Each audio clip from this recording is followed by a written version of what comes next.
Yes,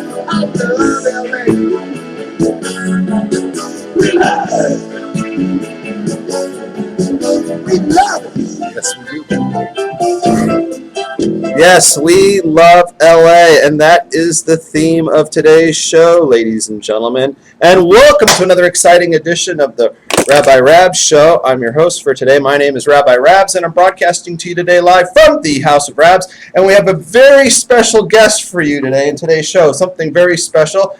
And to my right is the one and only, the very holy Hesh Meister. Say hello. Hello, how you doing? Hesh Meister. Okay, so real quickly before we get to you, we're going to introduce him in a second because everybody's like, who is this guy exactly? What's with the beard? What's the fro? You know? Yeah, what's the Jew fro? Yeah, okay. So we have a Jewish holiday coming up. It's called Shavuos, and when does it start? Starts on Saturday night. Oh yeah, it's coming up quick. Yep. All right, so we have a Jewish holiday called Shavuos on Saturday night that starts. So this is my Shavuos special. The show is called the Shavuos Special. We'll get into that in a few seconds, but first, let's get to know our guest who's joined us here for Shavuos. And do you live in LA, Hesh? I do not live in LA at the moment. I lived in LA for a couple of spells over the last decade, lasting several years each. And just like the song said, I loved it. I still love it. My big problem is I haven't been able to make a living here. And shh, don't. Yeah, that's bad for the real estate. Yeah, okay, I get it. But if that wasn't my problem, I never would have left. Never would have left LA. I never would have left. I would have stayed right here. And you know something? There's like, I don't know, in other cultures they call it kismet. I guess in Jewish culture you'd call it bashert. The way things are meant to happen, destiny, if you will. And my wife likes to say that there's a reason that I needed to go back to New York. I wouldn't have met her otherwise. Oh, so you live in New York? Yeah, I live actually. Technically, I live in New Jersey, just over the bridge from New York. All right. First of all, get more in the middle. All right. I just wanted to get more in the middle. But okay. Let's introduce you. Okay. So you're Hesh Meister. Yeah. And you're in LA, but you just came out here for what? I came out here for two occasions. The first one being my younger daughter's graduation from high school. Oh, Mazel Tov! Thank you. That happened yesterday. And the second occasion is for Shavuos, for the holiday of Shavuos. So you figured if we're already coming here for graduation, which was in the middle of the week, might as well stay all the way through the holiday. And we're happy to have you. So a big welcome to Hesh, who's joining us here in LA for the better part of a week, if we'll call it that. But normally you live back east. Right. And you're from back east. I'm from there, born and raised. You're born and raised? Except for a spell in Israel for about 9 years. Okay, so then you moved to Israel, and then you found your way to LA, and then for the next 10 years you played ping pong. Yeah. And you've literally moved everything, right?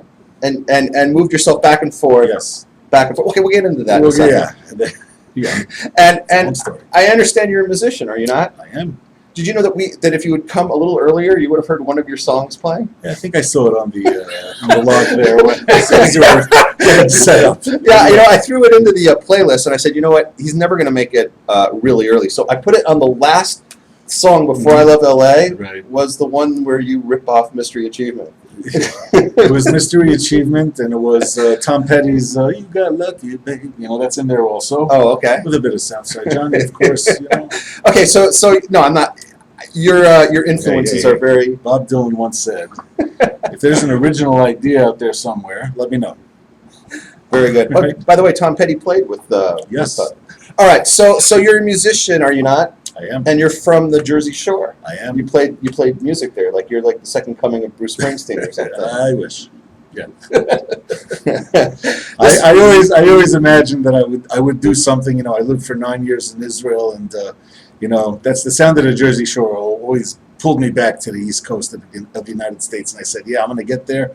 And when I do that, I'm going to be, okay, there's boss number one, and now, Hesh is going to come, and it's going to be boss number two, but it didn't quite happen that way. So you're trying to take over the job as the boss? No, I decided. Right now you're working in the mailroom? No, I've advanced out of the mailroom. Okay, so you're not in the mailroom. Okay, now I wash the bottles, and I keep the kitchen clean. Oh, you see the chief operator and bottle washer or something like that. Something like that. All right, so that's good. So you're a musician, and you have a day job. Yes. Because, right, there's only two types of musicians, those who are hugely famous right? Right. And those who have a day job, right? Pretty much. There's no in between in the music business. That's true, and the former is vastly outnumbered by the latter.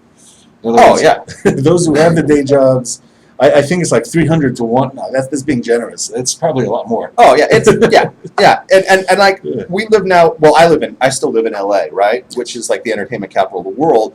Primarily actors, Yeah. right? And actors in LA are everywhere, but you don't realize they're everywhere until you go out to dinner or to lunch and your waiter and your waitress show up, right? Yeah, right. Because all they are actors. Everybody who serves you in LA, am I right? Mhm. They want Would you that like- job because it allows them freedom to go take auditions. And it's like, yeah, and they're standing there with their pad, and they said yes, and I have a couple of screenplays in development, and I was called to audition for this, that, and the other, and would you like fries with that, sir?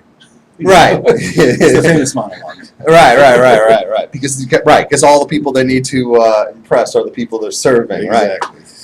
There you go. Right. So, like, yeah, but that's the same way it is in SAG. Like, it's probably Screen Actors Guild. Mhm.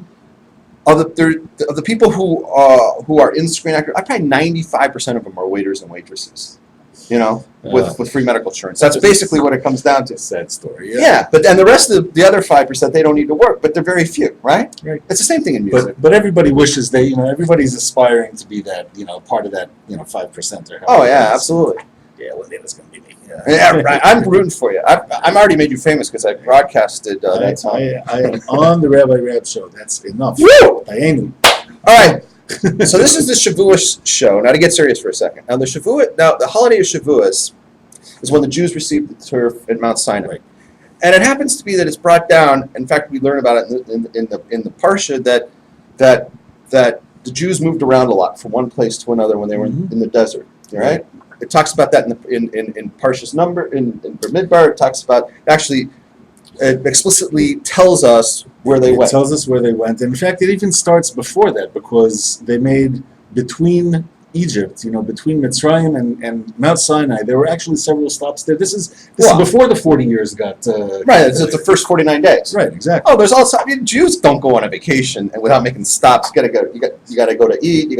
This one needs ice cream. This one's got to go to the You bathroom. got to go kvetch about the water quality. When Jews go for 49 days, we're not going to one spot. We're going a lot of places, right?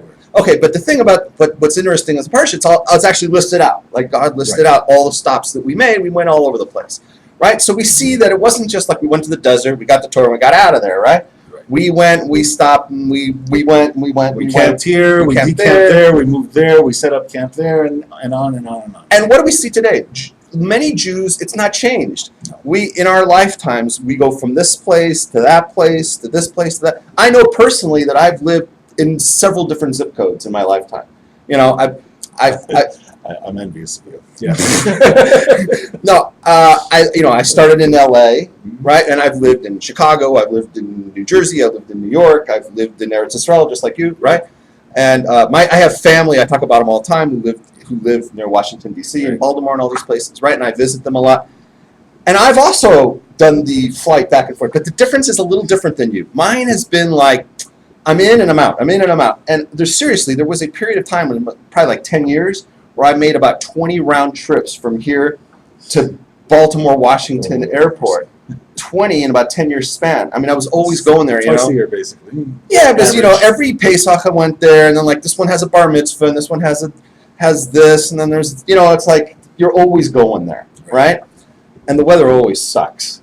Because my family, they line up all their occasions, all their simchas, all the bar mitzvahs, all the brisses, all the weddings, always during the summer, without fail. They pick like the worst day of the year. That's when they send out their invitations for. It's amazing, yeah. So anyways, I've done that thing, but I've never actually lived let me rephrase this. I haven't done what you've done. We'll get into you in a second. Where most people pick a place, right? They either pick LA or, they pick the East Coast, they pick the West Coast. Maybe they'll move and they'll try it and it won't work and they'll move back and they're done, right? Or they move and they're done, right? They move a couple times. And that's where they stay. And that's it, because they found their Malcolm plots, right? And they're like tired. I don't want to do it again, right?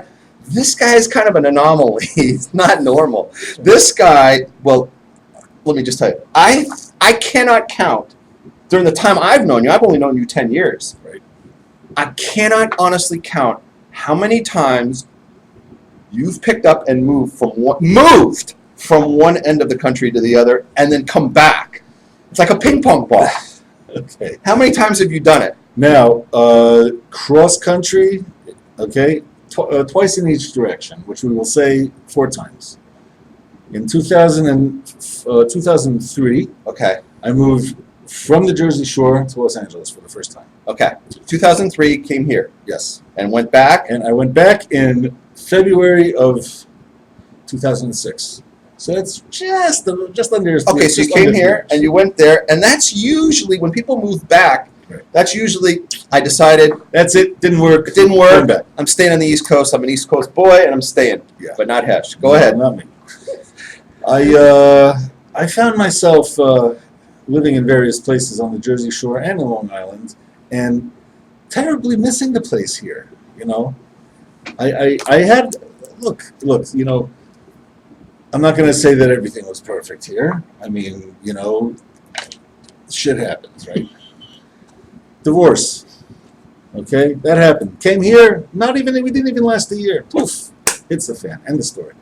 I wanted to, am I allowed to say words like that on your show? Or, Why the fuck not? I do it. Okay, thanks. I've done it. Yeah, no. Whatever you're going to come up with, I've already said. So keep going. Okay, not a problem. So, you know, I found myself missing. The good that happened here. I came here, and through a whole series of fortunate. I don't really believe in coincidences, but whatever. You know, let's say that. One thing happened after the other. I met this person, I met that person, and next thing you know, I landed in a place here in California, Los Angeles, called the Happy Minion.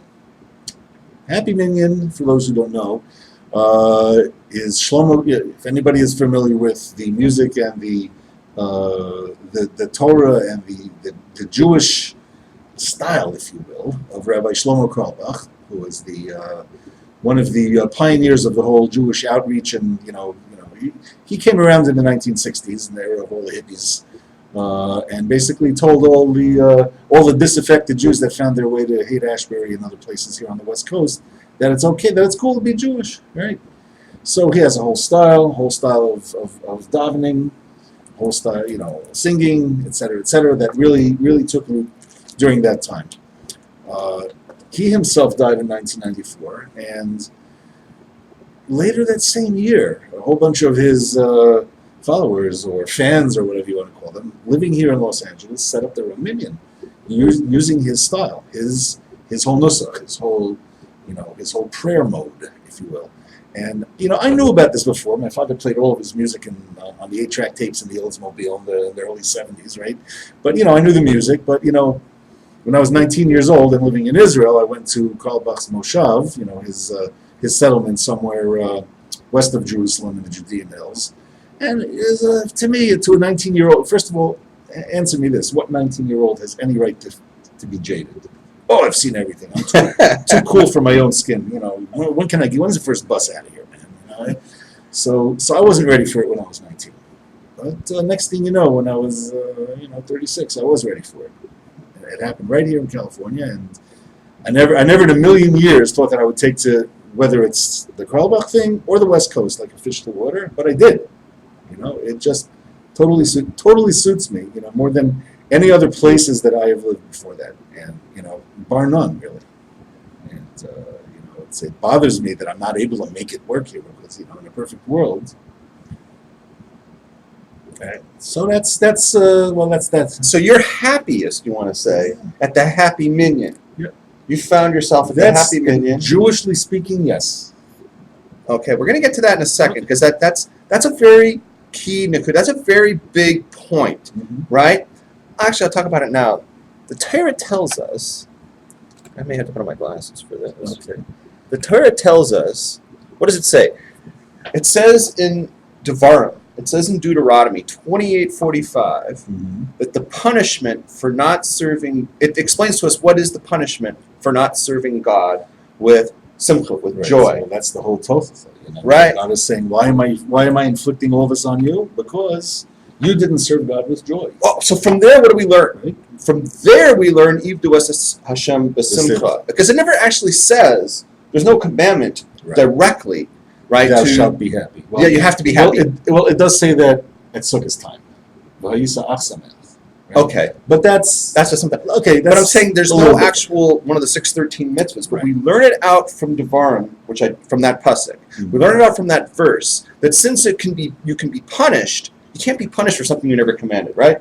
It's not like with my parents who used to punish me for all kinds of shit I didn't do, right? They never told me to do. I don't know what the hell are they? Just for being there. Yeah, right. No, but normally normal people, right? Normal sane people.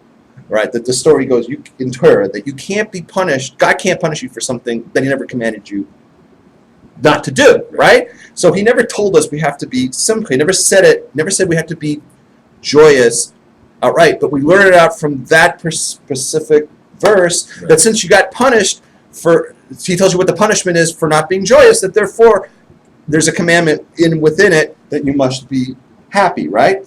So I want to say that a Jew needs to be happy. To fulfill that, you need to be where you're happy, right? And you are happiest, right? And you're happiest, you're serving God with the ultimate joy for yourself when you are at the Happy Minyan doing the Karl Bach thing in LA. Yes. You love it. That's right. We love LA. Right? And for that reason alone, this is where you're happiest. Okay, so we'll get to that. So it makes sense for you to be here. Yes. It makes perfect sense from a Torah perspective. If I was to say, Hesh, what does Judaism say regarding where you should live? Your answer should be, I am happiest. I can eat dues Hashem b'simcha. I can serve God with joy, most properly when I'm in LA at the Happy Minyan. Yes. I see nothing wrong with that. That makes perfect sense. The problem is, what did you discover? Serving God, not so simple. No, it isn't. Serving God with happiness in LA, not so simple, because to get to that point requires that you literally kill yourself, right? You couldn't find a job. No. You couldn't find parnas. You see, the first stint that I was here, I did make a living, but you could say I used to work for Spielberg's Shoah Foundation, which was one of the most meaningful jobs. I didn't get rich from it, but it kept me going, and it was something that I'm actually very proud to say that I did. His Holocaust testimonial. I remember when that was happening. Now that was like 90s, right? Well, that's when he collected them. Then he brought them all here to the grounds of Universal Studios, and he had to process them and make them user friendly or end user friendly. So you worked at Universal? So I worked. It was on the Universal lot. That's correct. You saw the waiters and waitresses. I saw. Well, the waiters and waitresses are in town. The ones that have already made it past the gate of Universal, they got their jobs. Oh, okay. In the industry. All right. They might not all be the famous actors or anything like that, but they're in. They got their foot in the door. Very good. So okay. I wasn't working. I wasn't making movies on the Universal lot, but I had all the rights and privileges of any employee that used to work there. You got SAG? No, not SAG. The SAG's the wrong one.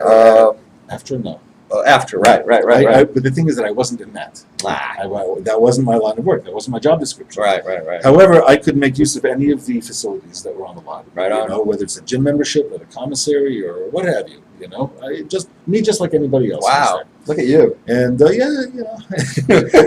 the only problem with it is it was a glorified temp job. That's what it really was. When they hired me, they already said, you just have to understand that this project is due to be complete in December of 2005. Just so you shouldn't be under any illusion that you're set for life here. Right. So you purposely did work slow so that it wouldn't make the deadline. Yeah. Well, maybe not quite, but still, the deadline still stood. One way or the other. Got to teach you how to be a contractor. So unfortunately, that was really the reason why I was really compelled to leave. I really, if I would have found something similar, I would have stayed. Okay, so you came out here in 2004, and you left, or 3? Yeah. You came out here in 2003, and you left at the end of that gig, which was the end of 2005. The beginning of 2006. 2006. Okay, so now you're back east, and what's going on? You decide, I need the Happy Minyan. Yeah, that was like totally missing from my life. Okay. It was, it got to the point where I didn't even want to go to shul anywhere because it's like, dude, this isn't the happy minyan. I find myself comparing in my mind why, Right. why it isn't like what I like. So how come there isn't a happy minyan back east? It's a mixture of all sorts of things. There are Karlbach minyans, but in fact, Shlomo's actual shul is in Manhattan. It's on the Upper West Side. Upper West Side, that's right. That was actually his father's shul, but he took over once his father passed away. Right. He and his twin brother, and the shul is still there, by the way. And they daven, Nusach Karlbach and everything, but it's different. There, it's very much New York. The types of people. I mean, look, they're not. Don't get in trouble. They're not Fabisner or anything like that. I don't want to diss anybody here, but people, it's here in LA, you got all the creative types that come from all over. Like Billy Joel once sang, Los Angelinos all come from somewhere.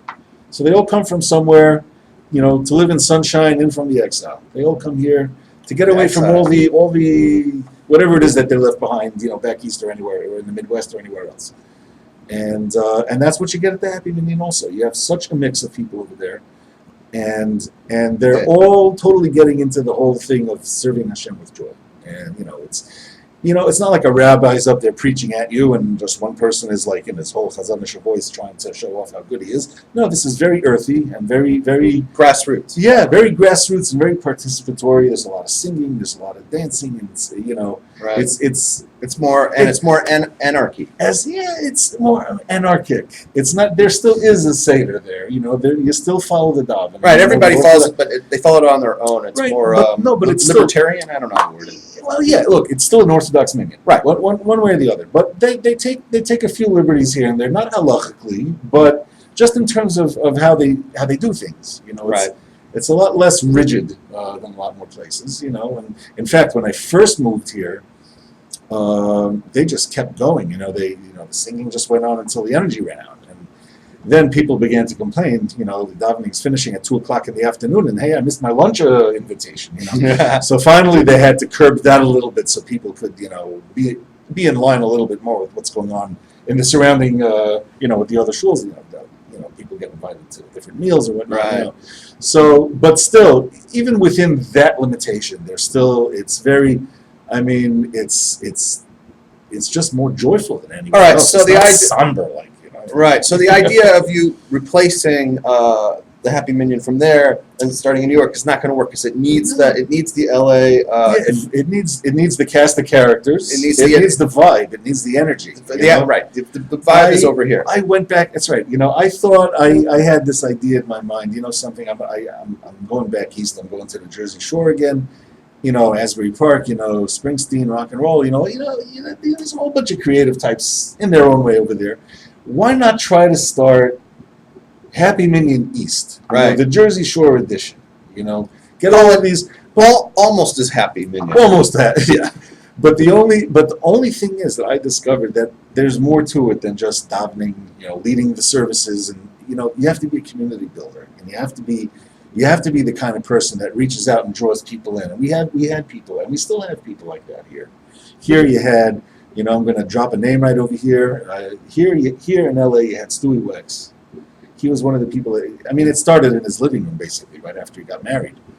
And he doesn't live in LA anymore, unfortunately. But it still keeps going. But yeah, it keeps going. He really, together with the help of several others, some of whom are still here, started the whole thing. And these are the kind of people that just naturally, with their energy, and their sense of humor, if you will, they just have a way of drawing people in. And, people like me, other people, I'm not everybody's cup of tea at all times, but I'm not the kind of person that Stewie is. That's everywhere and draws people in and automatically, I wish I could say I do that, but it's like, you got to have it when it comes to that. So okay. So like you're saying, your strong point wouldn't be to be the guy building it, right? Not the community builder, right? You're not the community. You don't feel like you have that strength. So for you to start one up in the Jersey Shore wouldn't happen, right? It would be just you go in the shul. Right. I did ask around. I asked people. I tried. I put out some feelers. What about the idea of maybe starting a Karlbach minyan? Okay, that's cool, and that's it. Right. Okay, so you were back east, and let's get the timeline. I'm trying to get through this, Hesh. Let's go. All right, so the timeline is you were back east. It didn't work for you. It's like 2006. You're already realizing something's wrong. When did you come back? What year? I came back in February 2010. Wait a minute. 2006 through 2010, you were still living back east? That was a period of just about 4 years. That's right. You were always back east? But I saw you all the time. Because I was always here. I was always...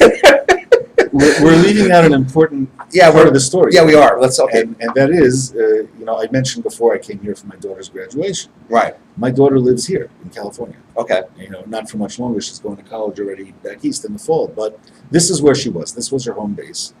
And, I made it my business to, if I couldn't make a living here, at least I could get here whenever I could. Right. And once I finally got a good job in New York City, and suddenly I had, my ability to travel was a lot simpler. It was a lot easier for me to do that.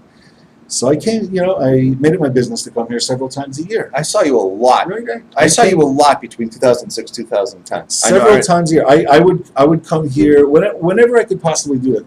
I worked in the type of field where the office closes the last week of the civil year, between December 25th and January 1st to January 2nd. So you were always out here then. So it was like, no reason for me to stay in the frozen Northeast. Let's get on a plane and come here. Okay, so then in 2010 you moved back. Yes. Okay, and you had a job, I remember. For a while. Yeah, I had a job there. I had a good job over there. Right. I gave up a lot in order to come back here. No, but you had a job here. I did not have a job. Yes, you did. No.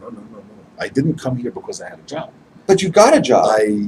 That did not last that long either. You were working like in the city of... City of Commerce. City of Commerce, right. Surrounded by all these kosher warehouses, but I used to certify unable to get any food to eat. No, because they're all industrial. Yeah. If you want, you had to open a pallet for you. I would get up in the morning, stop at Pico Cafe, get a salad to go, and that's how I imported kosher with me to the City of Commerce. There's just not anywhere to be had. Okay, so you came out here in 2010, and when did you go back? And I went back in 2011. In 2011. A little over a year later. Okay, so now you've lived in LA twice. I lived in LA twice. Okay, so in 2011 you went back. Have you been back since? Not to live. I've been here numerous times. You've been here numerous times. So you really only lived out here twice? Yes. Okay, so it's not really as bad as I thought. No. But it just seems like it because you're always out here. And you're always talking about how you're moving back. Yeah, and the thing is that I always wanted to. I mean, I guess you could call it a form of, I'm going to compare it somehow to Zionism, if you will, because the Jewish, kola belev of Penima, every Jew's heart is in the East, and they're always thinking, and I'm not even talking political Zionism. I say, you open your sefer, you open your siddur, and Hamachas Yeshchina Solat Sion 3 times a day. It's in the religion. Right. So a Jew is always thinking about it, even when he's not thinking about it. And I'm not talking politics here. So for me, and all my Zionist and religious friends are going to rip their hair out. But for me, I was thinking about coming here.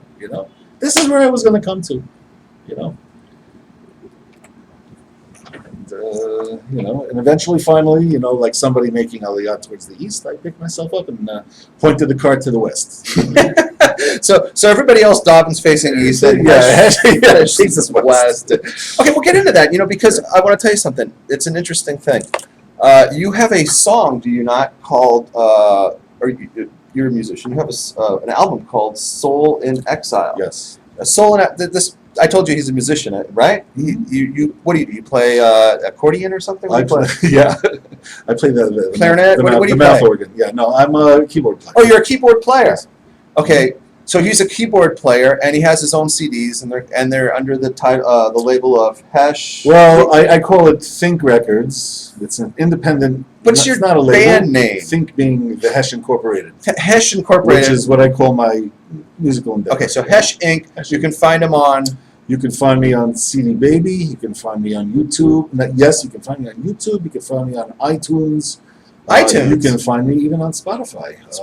You can find me on Amazon.com. It's out there. Okay, so Hesh Inc. Look for it. All right, we just gave him a plug. I was thinking maybe you'd bring all your CDs and show them. I have a bunch. You got to learn to do that, dude. Okay. Networking, man. Okay, I'm never good at that, and that's why I am where I am today. All right, so you have a album, you have a CD out, and it's called Soul in Exile, right? And the question is, exile from what? And let me just, is it a spiritual exile or is it a physical exile? Maybe Hesh means to say, because normally when Jews talk about exile, they mean like, here we are in exile. Yeah, we're not in Eretz Yisrael. We're There's not- no Beis Hamikdash. Right, we're not in the land of Israel, and it's been 2,500 years since we were thrown out, and here we are, right? But in Hesh's case, maybe it's a little deeper. Maybe it means a soul in New York that is in exile from being in his happy minion in LA. That's actually a subheading into that. It's a shot. It's a medrash shot. The greater theme in that whole thing, really, it isn't even so much the actual place as much as it is the soul needs a place, to call home. And it doesn't matter where it is. Everybody's got this thing. A lot of people have found their home. Others haven't and are always looking for it. And the soul in exile, in my case, is, I was always looking for that one place where it is that I wanted to be. And, for the longest time, it was the Jersey Shore. Growing up in Long Island, I could go on forever. I'm not going to monopolize the show with this whole thing. But, it was, I lived in Israel for 9 years. I lived in Boston for 2 years after that. And for me, it was always the sound of the Jersey Shore that pulled me there. And I tried making a go of it, and I got some limited success with it, you might say. Okay, some people's albums go gold, mine went plastic. Okay. Straight to video. Go straight to video. Yeah, Eddie and the Cruisers, volume of 13. Yeah. And so anyway, I tried, and after a while, after running around in circles for so long and spinning my wheels, and finally, the opportunity came to go west, and I said, it's not a whole lot going on over here anymore. It's played itself out. So I'm just going to suspend my East Coast attitude and see what it's like. That's what I did. And actually, the first time, and I needed actually to drive across the country to get here. I did not want to get on a plane and get off at LAX and be told, okay, this is your new home. Because, as anybody in my family knows, that was tried in 1979 when my family moved to Israel. Did not do too well with that. Okay, I don't like being dropped into a new situation and being told, okay, sink or swim. So this needed to be a pilgrimage. This needed to be a week plus, a trek across the country in the car by myself, finding obviously I mapped it out. I was sensible about it. But at the same time, I needed to do this and see what there was to see along the way.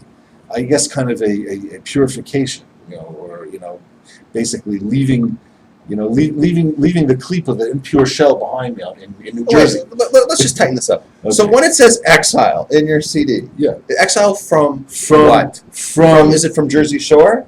In my case, it happened to be, but it isn't, because it's a concept rather than a physical place. Okay. Because you exile from that place to call home, wherever that is. I'm going to suggest the following. Okay. When a Jew picks up that CD, they think that it means Israel. Right. Right? And in your mind, when you wrote it, you may have meant Jersey Shore. Yeah. And I'm going to suggest that because it's so ambiguous, right, and it's where you call home, that today it could actually mean LA. It could. I'm not going to say it was. Has anybody ever suggested that to you? I can't think of anybody who suggested that, but it certainly has crossed my mind. See, that's what you get here by coming on the show. You hear new shot to the old and yonim that you. Yeah. When did you first come up with Soul in Exile? Was that 2000? No, before this actually. That's a long time. It actually came. It was all right. I actually put out an album in 1999, which is kind of like the predecessor to the project that I'm working on right now. It was the same group of songs, but it was only keyboard and vocal. Now I'm doing it with a full band. I mean, it's going to blow you away when you hear it. Right. Okay. But 1999. But that's when the first CD came out. But the writing actually began long before that. It actually began in 1989 when I was living in Boston, and said, what what the hell am I doing here? You know, it was I was feeling like my life was totally spinning out of control, and I was trying to get a handle on it. Say, okay, I am living in this place here, Boston, Massachusetts, you know, a hotbed of radicalism and creativity, and it totally does not feel like home. Where is it that I need to be? And it's clearly not here. It's several hundred miles down the coast.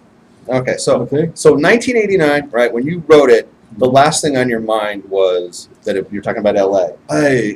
No, the West Coast in general. First of all, I never visited the West Coast at all until 1991.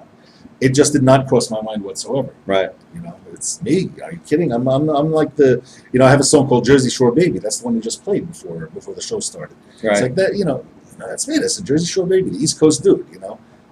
California, you know, to me that's like all the hippies in San Francisco. You know, I let me tell you, I had such a negative prejudice, like so many New Yorkers and Northeasterners do, you know, against the West Coast, and everybody's it's like cereal, you know, the land of fruits, nuts, and flakes. That's what people think about. I know. And you know, everybody's a movie star wannabe, or they're like some pot smoking hit. I mean, every negative stereotype you ever heard, I totally believed it.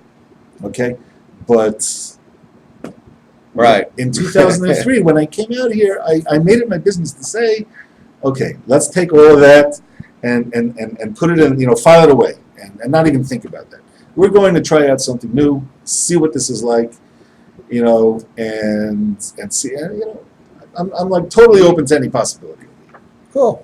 So that's what it was, and I loved it. You know, that's all right.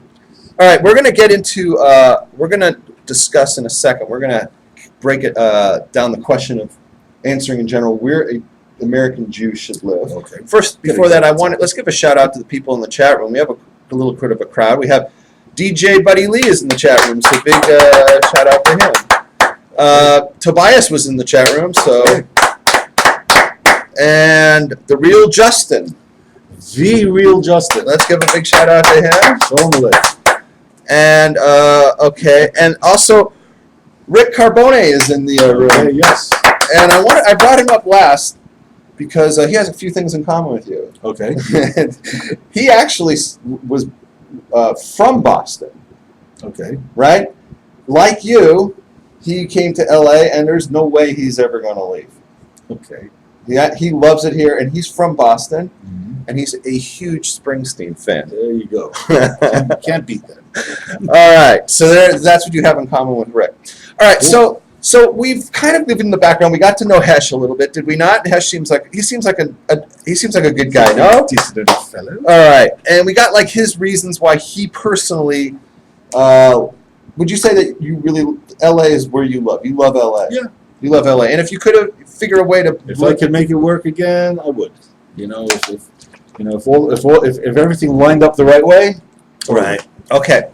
Now the question is, not all of us are Hesh, right? Right. So the question is, where should, let's say, an American Jew live? How do we answer that, right? So, you know, what does the Torah say? What does Judaism say? Right. We've heard like Hesh's thing, right? And we came across a big point, if you will, right, about where you're happiest. Serving Hashem. So we know that the Torah tells us you have to serve God with happiness, right? Mm-hmm. And me personally, I would say I'm happiest for different reasons than you. But I'm happiest when I'm in Southern California because I too have lived in Israel, and I've lived back east. I've lived in Jersey and New York, and I have family back east and whatnot. I'm happiest when I'm in Southern California. Most of the reason is the climate. I'm really attached. I'm born here, and I'm just not happy. I'm spoiled rotten.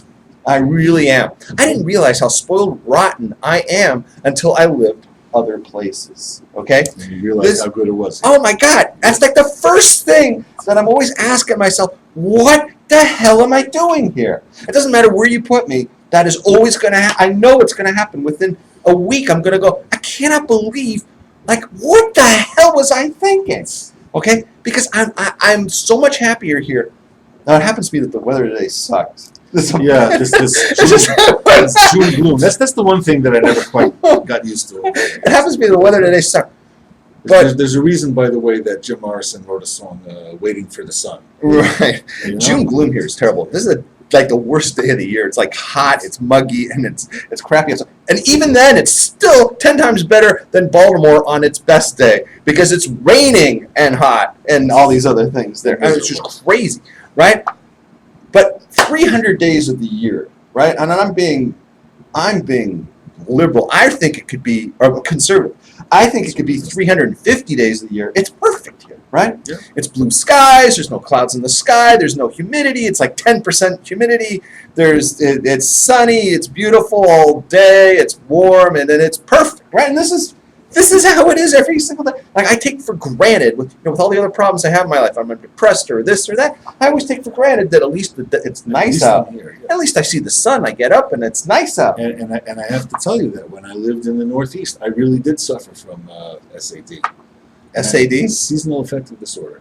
Oh, People get depressed in the winter time because Exactly. it gets so dark and the clouds hang so low.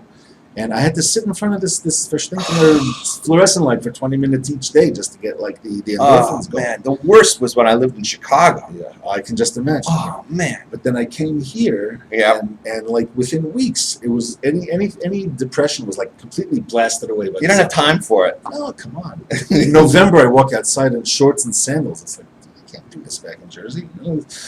Hey, I got a nephew. You've met him. I think I have. Yaakov, right? Outside of Outside of Happy Mexico, or Mexico. Oh, you probably met him. Yeah. You could have met all my nephews. I don't know. But Yaakov does that. When he comes here, like, he will get off a plane, right? When he was in Baltimore or he was in Washington, D.C., it was snowing on the ground and all this stuff. And he'll show up here, and it's like, it's not one of our best days. It's like, it's like 68 or something. Yeah. And I'm going like, you picked a kind of a bad day to come. He's like, the guy's running around in shorts and thongs, and flip-flops. He's like, are you kidding me? Let's go look at what the weather is back home. Exactly. And it's like, whoa, dude. All right, so you understand the whole thing about the weather and the climate, and that is like my number one reason why I will never leave Southern California. It doesn't have to be L.A. I'm not a huge L.A. fan, to be honest. I like to be by the beach, Malibu, even Ventura County or San Diego County or wherever. It's got to be Southern California, and it's got to be by the water. As long as I got those, it's like I'm going to be. I can tell you right now, I'm going to be depressed anywhere else we go. It's either too hot, too cold, too much snow, too much rain, too many clouds, too muggy, too humid. Something's going to be wrong. It's like I got to live in the United States. It's the best country on the planet. And the one best part of it is Southern California. And as long as I'm here, it's like I'm good. Right. So this is where I'm happiest, right? So for me, this is where it's got to be. So even the best chance we have of that is in Southern California for me, right? Yeah. So climate-wise, okay. So we talked about that, right? So and we talked about we did mention that in your case you have the soul in exile, right? Mm-hmm. Exile is very interesting. Interesting because it ties into another thing the Torah says. The Torah tells us right here, right? It says, you see that? It says in Pirkei Avos what? It says in Avos 4:18. Rabbi Nohorai, right, used to say, Havi Gola. Gola is exile. To Makam Torah. Gola l'Makam Torah. Exile yourself to a place of Torah, right? Mm-hmm. That's what the Torah tells us. That's what the Mishnah tells us. It uses the language of exile. It doesn't say go to a place of Torah. It says exile yourself to a place of Torah. Mm-hmm. What does exile mean? You're the expert on exile, right? Well, it actually ties into here. Okay, I'll bring some more Pirkei Avos in also. It also says elsewhere in Avos. There's a very famous saying, Mishanem Makom, Mishanem Mazal. You change your place, you've changed your fortune. Right.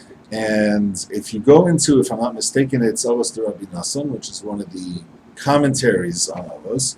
He says, where is this derived from? It is derived actually from Hashem telling Avram Avinu to pick yourself up and go to a place that I'm going to show you. Lech lecha.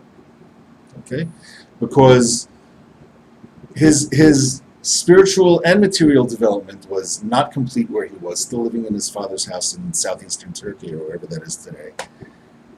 Go, just pick yourself up. You got to get out of there, and just go, just travel. I'll show you where you got to go. That's where you got to go. And where that was, it ended up being Eretz Canaan, but that's where things began to finally spin in Avram's favor. So that's where the rabbis of the Mishnah get the whole idea of your fortunes changing for the better when you change your place, when you change your physical location. Right. And that, I mean, look, God was asking Avram to do a really big thing. You know, you're comfortable in your father's house. You got everything you need over there. I'm asking you now to take everything that, everything, your family, and go someplace that you've never been before, and just go there, and then there'll be a blessing. Okay. So hold on. Picking yourself up and going to someplace unknown is essentially a form of exile. So what you're saying, you're leaving a place as long as you're comfortable, getting out of your comfort zone. Right. Completely. Go get out of your comfort zone and go toil and tear someplace else. Right. If you stay here, you'll never really. You're never going to get there. You're never going to get to that toil level that you would if you would leave, because you're going to be bogged down with distractions. It's too comfortable. Right, if all your friends are here, you're gonna end up playing video games. Right, Facebook all the time. You're gonna be on Facebook and playing video games, and we can do a music gig tonight, and you would learn Torah if you'd left. Right. Right. Okay, so you leave your comfort zone and you go to a physical place that's not that, and you go and learn Torah, says the Mishnah. Now let me ask you a question, my friend. Right, where is the predominance of Torah learners right now? Where would you say is the place in America where most Torah Jews? Well, in the United States itself, of course, the knee-jerk reaction is going to be New York, Brooklyn, Eretz HaKodesh, right? The Holy Land, right? Okay, so let me ask you: if not you, but if a Jew grows up in New York City, and they go to yeshiva in the greater New York area, right? They're in town, right? And they go there.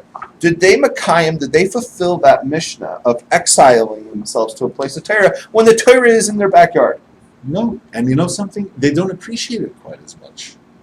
They didn't really fulfill it, did they? But the thing is, I've had numerous friends tell me. I would tell people about, my experiences in high school, going away to yeshiva, and various friends talking about. It's like, why does everybody got to go away to yeshiva? And this is why. That's why. That's exactly the reason. That's right. That was explained to me early on, right before I made my first trip out of Southern California, was everyone. This is how you Akayim Torah, and it wasn't a hypocrite telling me. Right. It was somebody who grew up right in the New York area, and picked up and went to yeshiva in verkakta places. I think Montreal, right? Well, that's why the thing is that they have I think what they they went call to France or someplace. I didn't even know there was yeshiva there. My old hometown of Long Beach, New York, was home to one of these out-of-town yeshivas, if you will. It was the Masifta of Long Beach. Okay. I didn't go there. I moved away before. My father wanted me to go there. Thank God I didn't, because that would have been a train wreck of epic proportions. But at any rate, that was what they call, one of the big five, or the big six. Long Beach was one of them. Philadelphia is another. Skokie is a third. Denver has a yeshiva also. And Ner Yisrael in Baltimore. And am I missing one? I mean, there are others in other places. I'm just saying that big six of what? Right, I mean, of the out-of-town yeshivas, the big ones that are not in New York City. Does Lakewood count? Lakewood certainly existed at the time. I guess you could say that, but that's huge. The thing is that's already it's the largest one in the United States. It's the largest. But you're going to count it. You're going to say it's in town. But it's like halfway between New York and Philly. So, I mean, in town. It's far enough from New York to be out of town, but it's too close to be like way out of town. Okay. It's not like you're going to Denver. It's not like you're going to, Denver's out of town. Chicago is a city also, but What about Tells in Tells? Cleveland? There you go. That's the other one. Cleveland. Okay, Cleveland. Tells Yeshiva. Okay. Yes. So these are yeshivas that are not New York places that are known as being a Makom Torah. Okay. And they attract students from all over the world, really. And okay, so if a person goes to yeshiva in a place like that, and they don't live there, it's not like a person in Baltimore getting up and going to Ner Yisrael, right? Which is not out of town at all, right? But if somebody picked up from LA and went to Ner Yisrael, that's definitely right. That's it. But also, if somebody left New York to go to yeshiva there, that would also be leaving. Certainly. But you don't give them credit if they go to Lakewood. Yeah, because you're home in an hour and a half already. What's the chachma there? Okay. All right. So now here's my thing personally, right? Mhm.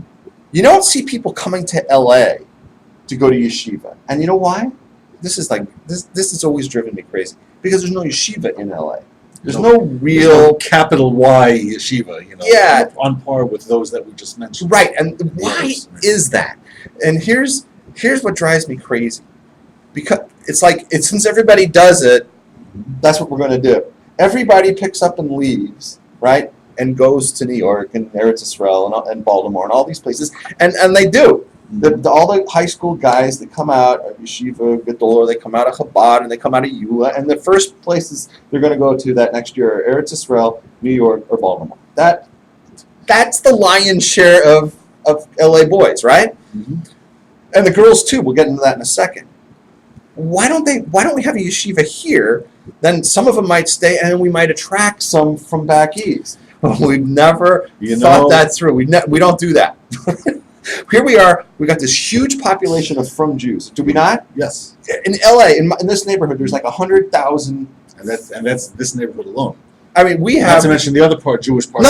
right, because the other side of town, and you got the valley, and Right. there's so many Jews. Why don't we have our own yeshiva? We could bring people in, right? And here's another thing: that when you hit 18, there's a thing like, well, if I stay in LA, I'm not going to get married because there's no girls here. Because all the girls pick up and they go to New York. Yeah. And why do they leave? Because there's no boys here. The flip side of that is that the boys leave New York to come here.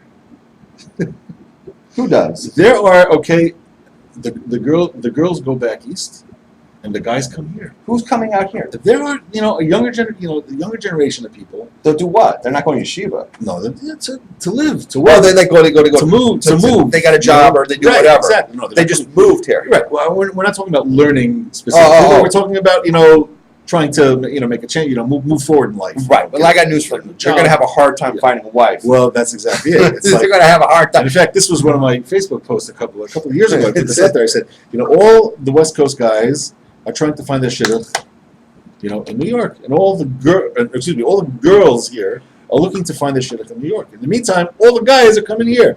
It's like, what are they going to do? Meet midair over Chicago or something? I mean, there's got to be a way. Everybody's looking somewhere else, and they're not finding it. Right. And I'm saying And we wonder why there's a crisis. I could fix that problem Yeah.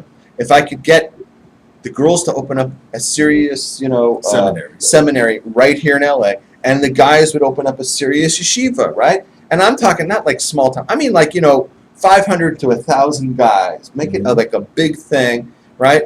For both of them, and then start from there and make this more into a makam Torah. Because I've always said, LA is on top of it. This is the number one place in the world for Frimmies if you want to have something to eat. We lead the league in restaurants, do we not? I mean, Pico Boulevard is insane. That's it. It's not even that's fair. Kosher alley. People come here. People from other parts of the country come here to Pico Robertson. I have one restaurant in mind in particular, but there are others also. The phenomenon exists is that they buy stuff to go here, and they wrap it up in freezer bags, and they take it back with them. They say we can't get this stuff where we are. That's right. So let's take it home. Let's as long I'll as it tell you a lasts, true and then as soon as it's over, we'll come back and get some more. A true story. I have sent FedEx slices of pizza, right? Right. From LA, right? From one of our pizza places here in LA to one of my nephews, and he lived like a block and a half from a kosher pizza place back east, right? But he said it doesn't compare to the pizza here. So I FedExed him. He probably lives in the town right next to mine. I cannot get any decent pizza there. Okay, I'm not going to speak any Lashon Hara, but you're right. Okay. There you go. All right, so that's what's going on. So when it says Goyla L'Makam Torah, when it says exile yourself to a place of Torah, you need to leave where you're going and you need to go somewhere. So Torah gives us some sort of hint as to where it wants us to go to learn, right? It likes the idea of us leaving, getting out of our comfort zone, and right? So for that reason alone, people say, oh, the answer to where every American Jew should live is really obvious. You all need to live in New York because that's where all the Jews are, and that's where all the Torah is, and that's where all the yeshivas are. And I'm thinking, if that is true, right, those people in New York need to leave. They need to get out of there, right? Yeah. They need to leave. That's how I look at that Mishnah. Because if you're born in New York, you need to leave because that you're not Makayim Goyla. It does not say live in a place of Torah. Because then it would be obvious, right? Everybody should live in New York. Right there, exactly. But it says Goyla. It says get out of there. It says you have to leave there. So the fact that New York is like this huge, megalopolis of yeshivas, and everybody just grows up there, and that's what they do, and that's where they stay. Takes it for granted. I'm saying they're not Makayim that Mishnah at all. They're only living in a place of Torah. They didn't do Goyla, and that's the first word of that Mishnah, right? You have to get out of there, right? That's why I think that, That's why I think that we need to develop our studio audiences. That's something very funny. That's why I think that we need to develop more yeshivas in more cities, right? So we can evenly disperse Jews in more places. I don't think it's the answer for everybody to be living in New York. I personally think that LA should be equal to New York in terms of size. That's how I see it. I mean, it's like, once you've lived in LA, it's like, why would you want to leave here, right? You've learned that. Yeah. The thing is that, and it wasn't so evident to me when I first came here. I mean, I knew there was a Jewish community here, but when I first got here and I saw what it was like I never quite expected. I didn't realize that there were that many, and it was a very pleasant surprise, actually. So I would argue, when you moved here, that's Goyla L'Makam Torah, and I'll explain to you why. Even though that you left the Makam Torah, you were Goyla because you picked yourself up from it. And here it's not, you can't say it's not a Makam Torah. It's still a Makam Torah. It's not as, it's not as verbluzzen as New York, right? It's not as in your face like, some of yeshivas, but we have, if you can't find a place to learn in LA, then you're doing something wrong. Right. Look, we have kollels. There are kollels. We have just gotten started in the last couple of years. Right. I got a kollel around the block here. Exactly. And there's kollels. There's so many now on Pico. It's unbelievable. There's kollels, base medrashes. You can't say that we don't have. No, and there's really no matter what your form of I don't say Judaism. I don't want to open that door, but I'm just saying within whatever your path you follow. Your Sephardi, your Persian, your Yemenite, your Litvish, there's a real Hasidic shtibel that just opened up. That's right. And we're not talking Chabad now, because Chabad is everywhere. This is real old school.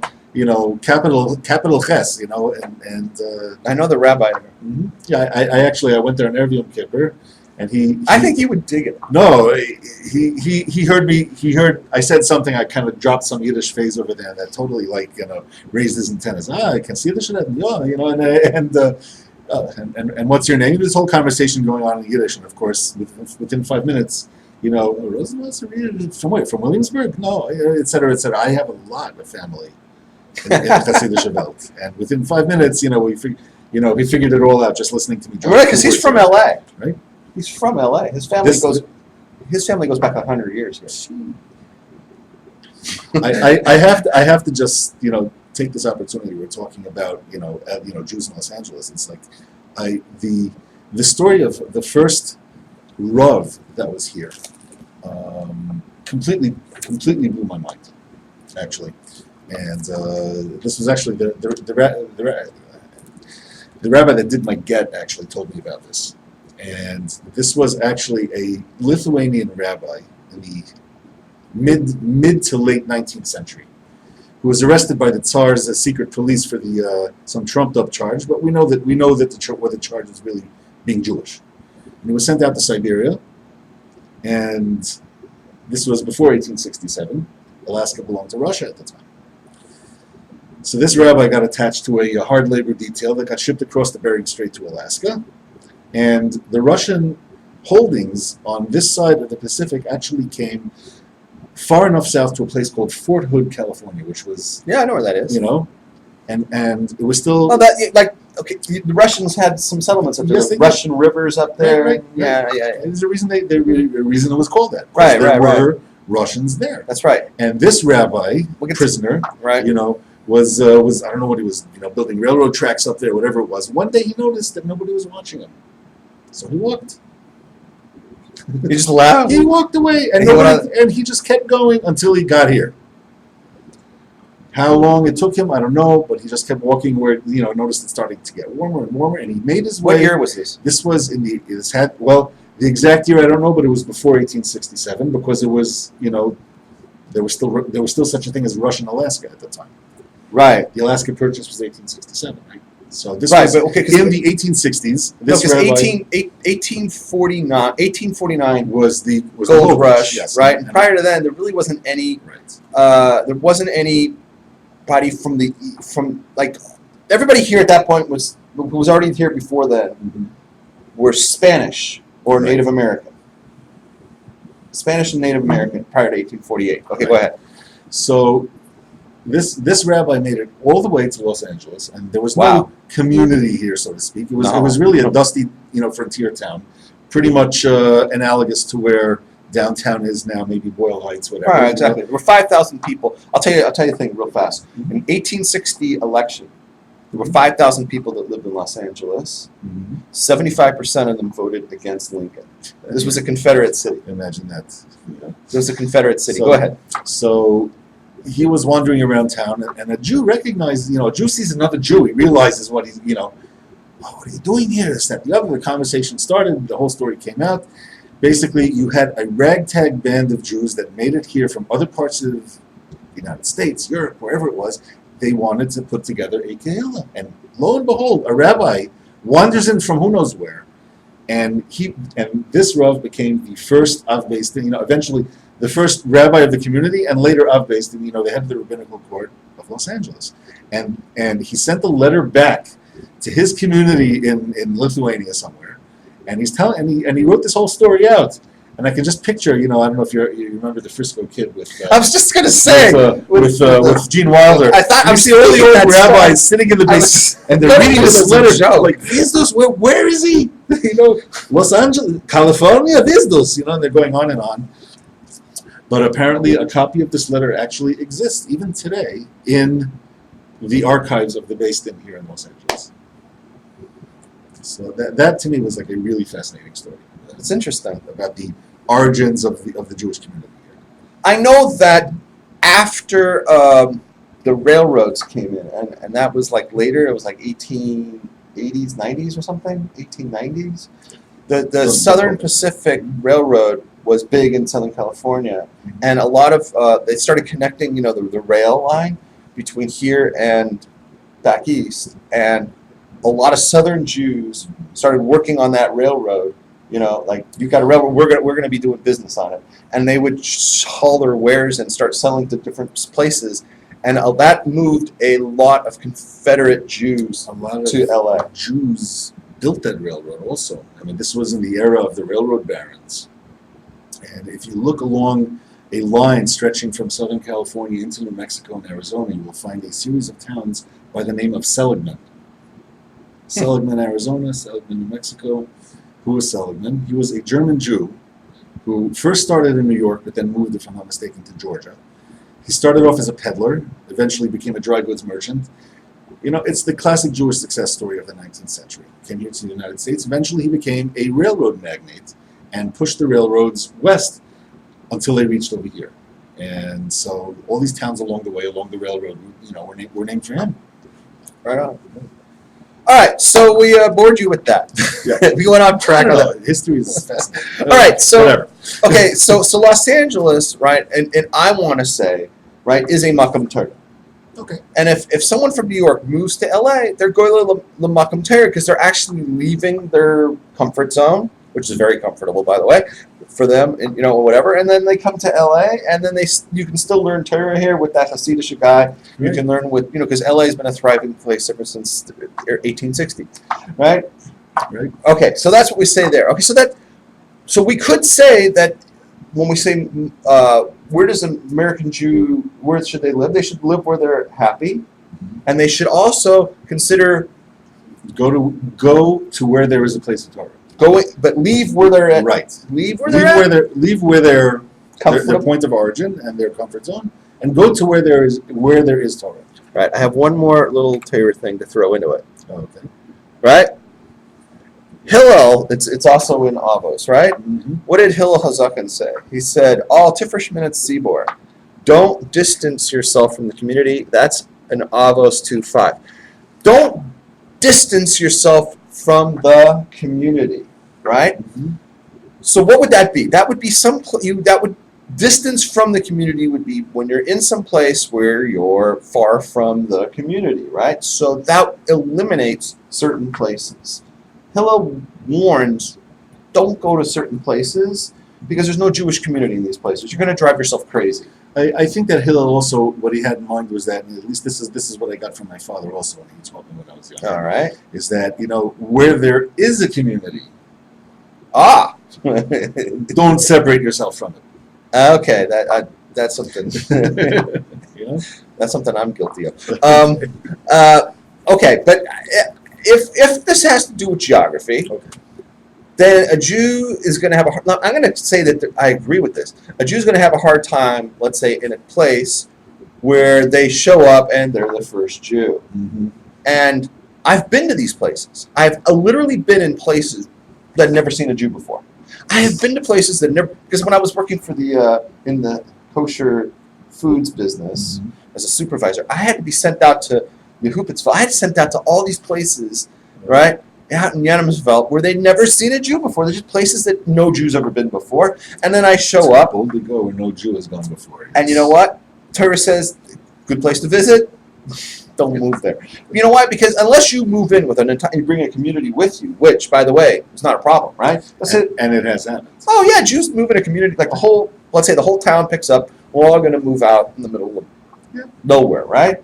We're all going to move out in nowhere. We're going to set up our own town. Like there's places like this, like there was a place in North Dakota, of all places, where a bunch of Jews, they attracted Jews from Europe. That basically told them to completely bypass the cities. Just come here. We'll have everything you need over here.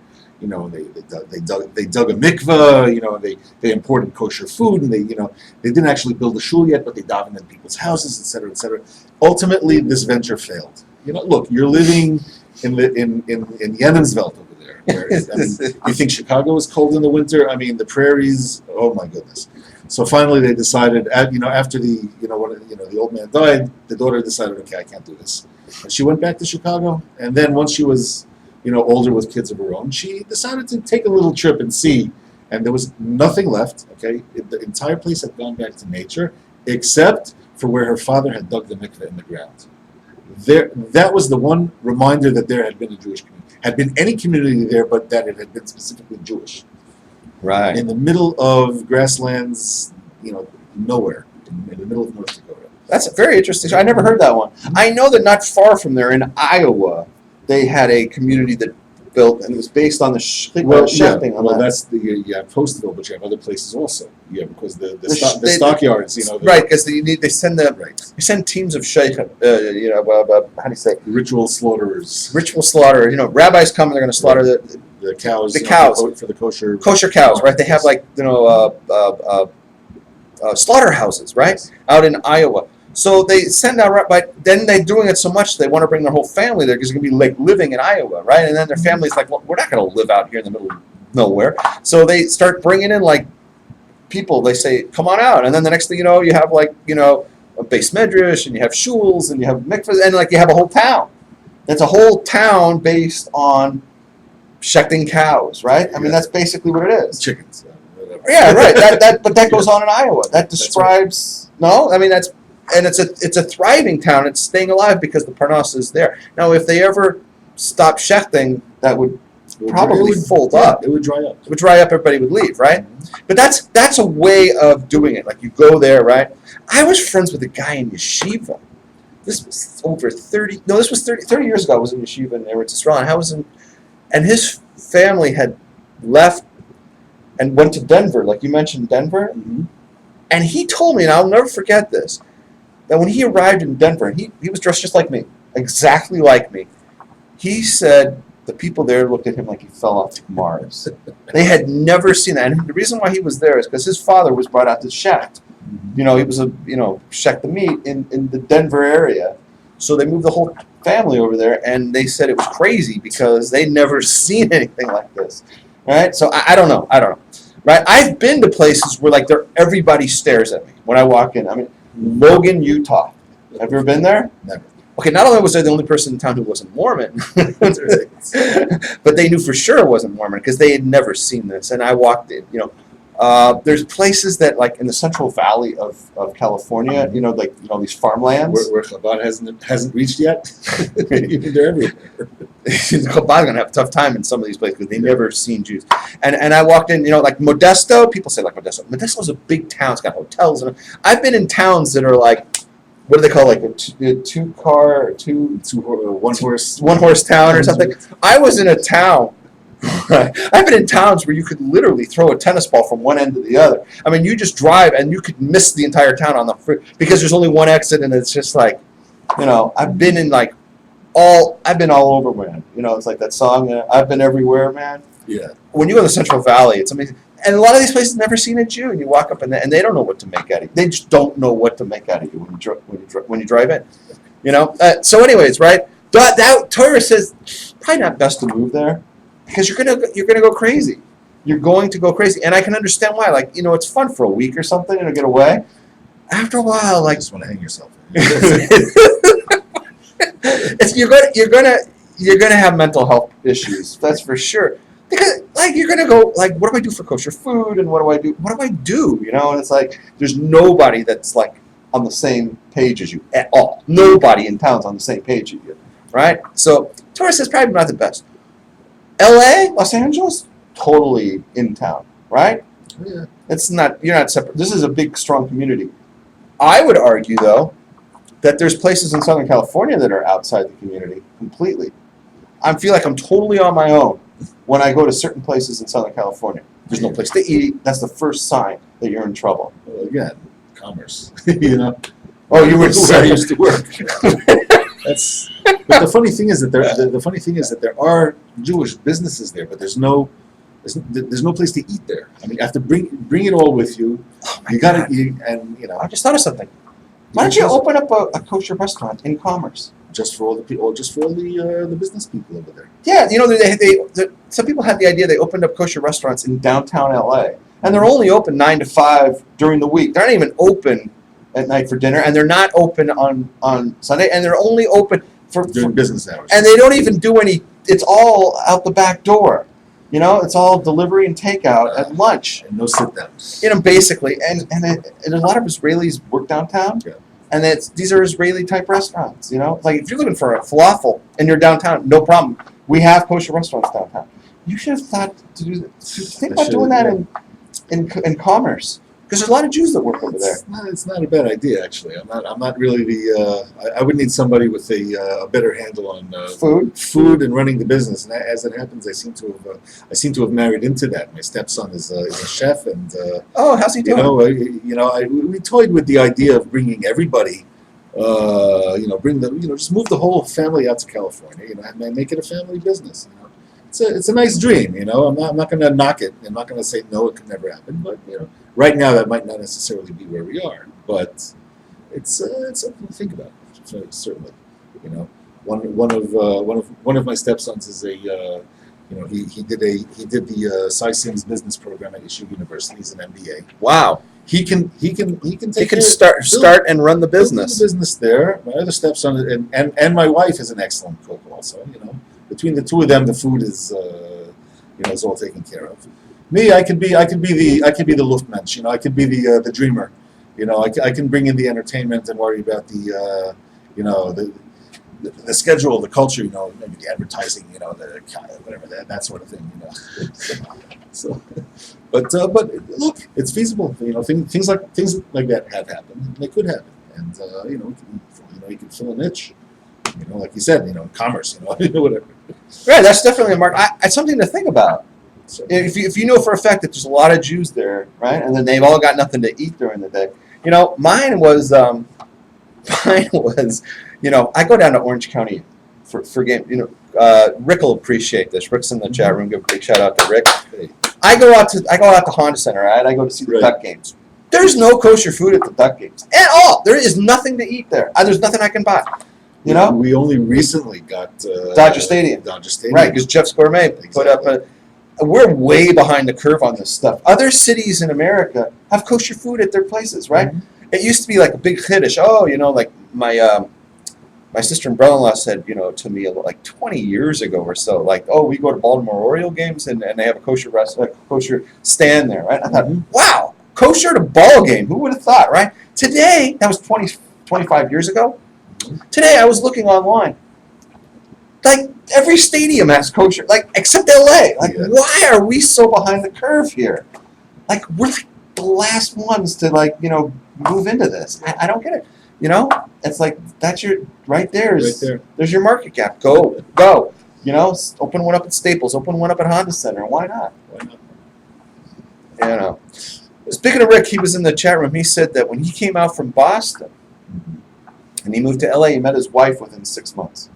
There you go. Shinui Mazel. Right? You change your place, you change your fortune. He moved from there, right? And he came here and he got married just like that. You came here and you got divorced. Yeah. that's also a way of changing my fortune. But once I was at the very beginning of the show, I kind of touched on this a little bit, but if I would have, my wife is very fond of reminding me about how, once I met her, things began to go very well for me. New job, better place to live, et cetera, et cetera. My music finally got the boost, the acceleration that it had been stalled before that, and earlier I said that, I would have stayed in California, then things, might have gone differently, but I think that even if I would have stayed here, she and I would have found a way. To whether she would have decided to come out here or I would have gone there and we would have connected a little earlier and come out, well, whatever the case may be. It's, if Hashem wants something to happen, okay, even if the two parties are living in totally different parts of the world, it'll happen in some way or another. I am a firm believer, you call me a romantic, a dreamer, whatever. It's meant to be, wherever it was. Wherever it's meant, if these two people are meant to get together somehow, even if it's night and day, there you go. They'll find a way somehow. So that's it. The Baal Shem Tov, and that's a shout out to my wife Cheryl. Okay, and the studio. Give her a big round of applause. Yeah. And I want you to know, I've known Hesh since long before he ever met his wife. That's right.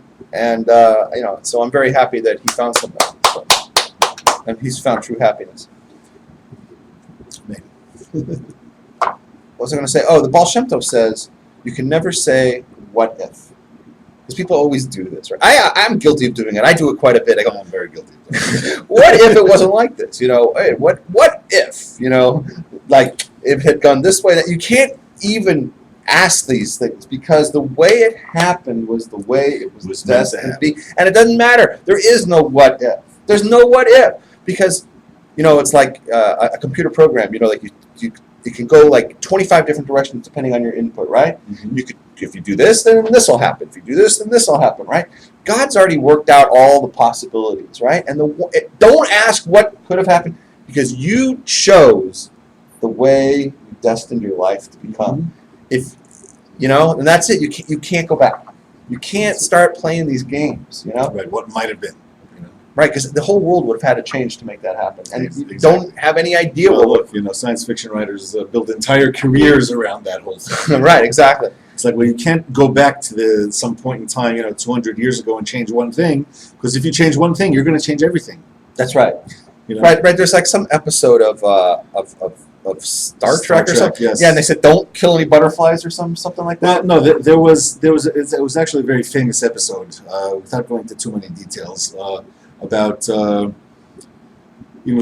two main characters find themselves like in the Depression, in Skid Row somewhere in some unnamed city in the United States, and of course Kirk falls in love with the with the female lead in that particular episode, who in this episode was played by Joan Collins, and she was like a do-gooder, a manager of a kind of charity kind of a place where poor people can get some food, a place to sleep, et cetera, et cetera.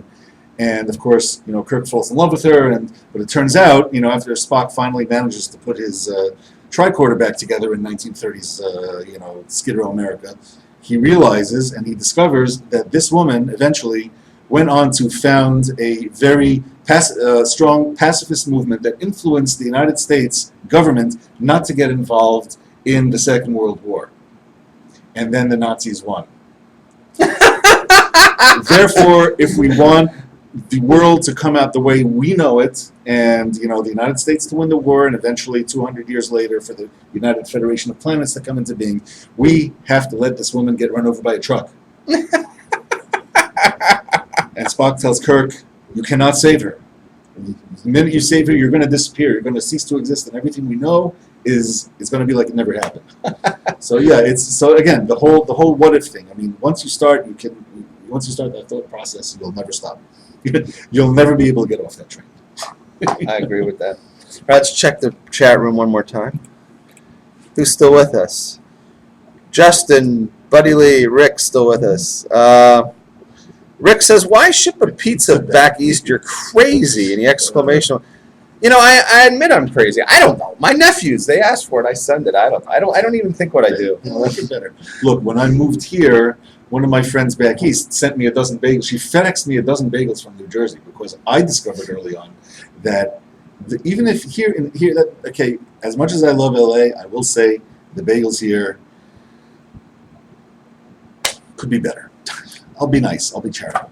I don't agree with that. No, why am I saying that? Look, I don't agree with that. Okay, well, and I'll give you my reason why. I grew up on the East Coast, Brooklyn bagels, Jersey, New York. I mean, that was a bagel. Long Island, that was a bagel. I came over here, even if they follow the recipe to the letter, they do it exactly the same way they do on the Lower East Side.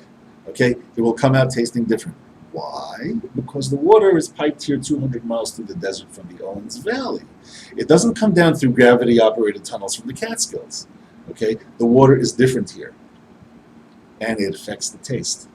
Interesting. And I noticed that. I wasn't even here for a week, and I noticed the difference. Interesting. The one thing I always hear from New Yorkers is they love their pizza in New York. They think that's it. That pizza in New York is it. And they go, how come we can't get a decent pastrami sandwich out here? That drives me nuts. But I'll tell you something. Even your friend Chef Katsuji, from Mexikosher, he actually ended up in my old shul in Long Beach, New York. Doing some Purim event over there earlier this year. And on his way back to California, he stopped in the local pizza store. And, he's not a Jewish man, so he didn't go to a kosher. He just went to the local pizzeria just to try it out. And, he posted on his Facebook page, in his own characteristic way of saying is that, you just cannot get it. It just isn't like this back there. And he was like rather wistful about it. This is pizza. What I have back home is not. Wow. I don't know what to say, but all right. You know what? I'm not going to get into that. No, not getting into it. All right, so we're going to wrap this up pretty soon. What else do you want to say on this topic? What else do I want to say on this topic? I basically one last thought about the whole thing is that the very famous song by U2, I still haven't found what I'm looking for, which was very popular in the 1980s, and you still hear, recycled on the radio endlessly these days. I really did not, for many years, did not find what I was looking for. By the time I finished my 9 years in Israel, I would sit in shul on Shabbos, and it would feel like a gnawing black hole was eating through my chest. I mean, it was a physical feeling, and it was horrible. And this was in like the typical, modern Orthodox, religious Zionist kind of, and everybody's joking about Kiddush the whole time. Yeah, when's this shit over, man? And that's not what I wanted. I wanted something more. I always wanted something more. And I went. Let me tell you something. I davened in all kinds of places. Not all of them were Orthodox. I was looking for something somewhere, and I just did not find it. It was just not happy anywhere. There was always something missing. But when I got here, and I got to the Happy Minyan, okay, that's when I found what I was looking for. So of course, I'm going to recommend the Happy Minyan to every Jew, and we should try it at least once. It's a bucket list kind of thing. Granted, it's not all things to all people, for everybody, but you should at least try it once. That said, you should find whatever that place is, where you connect, to Judaism, to Torah, to Hashem, whatever it is, wherever it is, find it, stay there. So very good. It says in Makos 10a, it says, "B'derech sha'adam roitzei leleches." Right? Right, Malicha Meister. In the place that a man wants to go, the heavens will lead him, right? So you still didn't get what you're looking for, but eventually the heavens led you to what you say is the happy minion. Right. You didn't even know what it was. I had no idea what it was. But you didn't know what you were looking for, but Hashem took, God, the heavens took you and they led you there. And then once you found it, then you left. Then that was it. That is a topic for a whole other show, and I think you might even have covered it in the point about how, man thinks and God laughs. Oh, that's another thing, yeah. But that's a whole other right. Okay. So basically, to tie all this together, we're going to say, like, where should American Jew live, right? So the first thing you want to do is you want to be goyla l'makom Torah, right? You want to leave. You need to do two parts of that. You need to leave your comfort zone, even if you're already in a place of Torah, and you have to go to a place that's Torah. And what's the definition of Torah? That's not so clear cut, but. Right, we have one thing that we do know: al tifreshman and seaboard. Don't separate yourself from the community. So it's got to be a place where there is a community. It can't be. And what does community mean? I would say you've got to be in a place where there's at least 10 Jews. Okay, fair enough. Right, there's got to be there's got to be like a community is 10. That's the minimum. Community is 10 Jews, right? You go to Iowa, you go out to Sacramento, you're okay because there's always a minion or something. But the question starts coming up when you go to Visalia. I don't know if you know where that is, right? It's like, I've been to these places for weeks, I got a job offer before Pesach. One of the kashkacha companies called me and said, "Hey, how would you like to move to Yuma, Arizona?" And I was like, "What's down there?" And they go, "You're going to be on your own, pal." And I'm like, "No, no, not going to go." And because it's all Tifreshman and Seaboard. It's a shaila. I would argue it's a shaila. It's a question if a Jew can even go there without bringing all the people with them, right? Because we're not supposed to be all by ourselves in these places. That's Meshuggah, right? Okay, so LA, clearly, if by coming to LA you're clearly in a Makom Torah, you're not to Frischman and Seaboard. Some people say you're not in town because you're not in New York or New Jersey, but I would argue you don't need to be in town. You just need to be in a town, a community, right? Mm-hmm. And it's got to have Torah. We have Torah here, right? Yes. We don't do a real good job of attracting yeshivas here. Like the top class learners. We seem to export ours to the other places. Don't get it. There's smaller communities that have better yeshivas than we do. I don't get it. Like you mentioned, Denver. Denver's like a drop in the bucket compared to LA in terms of size. But they're known for their yeshiva, right? Cleveland has a smaller community than we do. I don't get it. We have the restaurants though. Yeah. We got where to eat, right? We have the community, we have the weather, right? And that gets into the last part, which is Hashem b'simcha. You have to be where you're happiest, right? For me, I'm happiest in LA because the weather, and you're happiest in LA because of the happy minyan, which is the thing that you were always searching for, right? And that pretty much ties up the parsha, right? Mm-hmm. So in our own way, we would both agree that we love LA, right? And this is where we should be. For us, right? For you gotta, for every other Jew in America, you have to answer these questions your own way, right? Yes. Right? I don't want to name drop, but I have a nephew who loves Baltimore. They're in a Makom Torah, right? So they're part of the community. So they got the Ner Yisrael. And they're just happier there, right? And you think I'm crazy for sending a pizza. How about choosing to live there? I don't get it, right? And that's an ongoing family thing. But I don't get it. I seriously don't get it. I don't get wanting to live in a place where the weather is horrible. Yeah. It's like brutal in the summer and miserable in the winter. I think the summers in Baltimore are worse than the winters. Really? And the winters are bad. Well, you're basically in the south over there, and you're on the water, so in the summertime you're getting slammed also. It's raining every day. There's thunderstorms every day, and it's raining and it's pouring and all these terrible things, and it's cloudy and all this, and you're sweating to death. And you don't know what it's raining. So let's turn on the air conditioner. It's like Meshuggah. It's crazy. All right, let's look at the chat room one last time, and then we're going to close this thing up. All right. Thank you for staying tuned. Who do we have here at the end? We have DJ Buddy Lee is with us, and Rick, and the real Justin, and somebody else is watching. And if you're, most of the people are watching on YouTube on delay, so thank you for staying tuned to the YouTube. Okay. Thank you, Hesh, for Always- coming here. Always a pleasure. I hope you guys all enjoyed Hesh. Okay. You like coming here? You like the I show? loved it. Right? It's an honor and a pleasure to be here. And- Rabbs. And a big shout out to our studio, our live studio, Live studio audience. our in-house studio audience. Yes. All right, Hesh. Thank you very much for coming, and enjoy your stay, and a happy. And a happy Freilich and Shavuos. Shavuos. Yes. All right, I'm going to stop the recording and wind up everything. You can stretch your legs, and when I'm all done, I'll talk to you. Okay? Okay. Great. All right. Excellent. All right, we're out of here.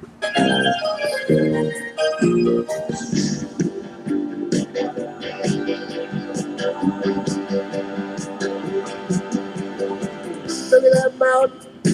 Look at those trees. Look at that bum over there, man. He's down on his knees. Look at these women. Ain't nothing like them nowhere. Century Boulevard. We love it. Victory Boulevard. We love it. Santa Monica Boulevard. We love it. Victory.